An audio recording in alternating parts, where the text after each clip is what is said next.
Hello everyone, नमस्ते सबैजनालाई। आज चाहिँ म हजुरहरूसँग एकदमै इजी एकदमै मिठो साबुदानाको खिचडी सेयर गर्दैछु है। हजुरहरूले पुरा भिडियो हेर्नुहोस् अनि त्यसपछि हजुरहरू पनि ट्राई गर्नुहोला। एकदमै मिठो छ यो रेसिपी। ल सुरु गरौँ है त। सुरुमा चाहिँ फ्राई प्यान तताउने अनि त्यसमा बटर राख्ने। थोरै बटर राखे पनि हुन्छ, जे राखे पनि। अनि यो चाहिँ साबुदाना मैले चाहिँ यसलाई भिजाएर यसको पानी सबै फालेर राखेको। यसमा चाहिँ अब मैले थोरै जिरा एड गरेँ। अनि हामीलाई चाहिँ आलु पनि चाहिन्छ। आलुलाई चाहिँ मैले एकदम मसिनो गरी कट गरेको छु, धेरै ठुलो चाहिँदैन। मैले थोरै यसलाई चाहिँ अलिबेर भुट्नुपर्छ। मैले चाहिँ यसलाई छोप्दै भुट्दै गरेको छु। यतिको रातो भएपछि चाहिँ हाम्रो आलु पनि रेडी भयो।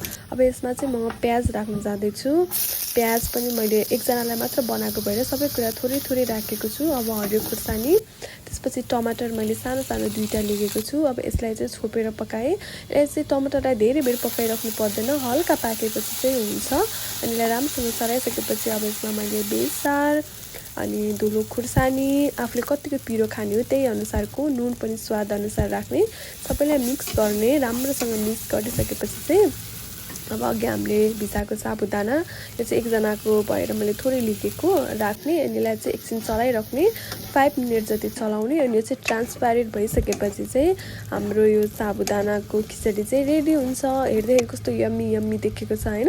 अब यो चाहिँ अलमोस्ट रेडी भइसकेको छ। हजुरले देख्न सक्नुहुन्छ उ ट्रान्सप्यारेन्ट भइसकेको छ।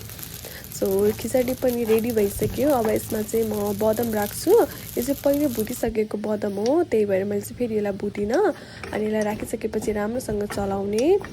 अनि ग्यास चाहिँ अफ गरिसकेको छु मैले हैन।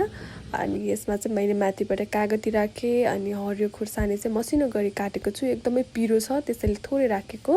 सो रेडी भइसक्यो हाम्रो साबुदानाको खिचडी। हजुरहरू पनि ट्राई गर्नु है। Thank you for watching everyone.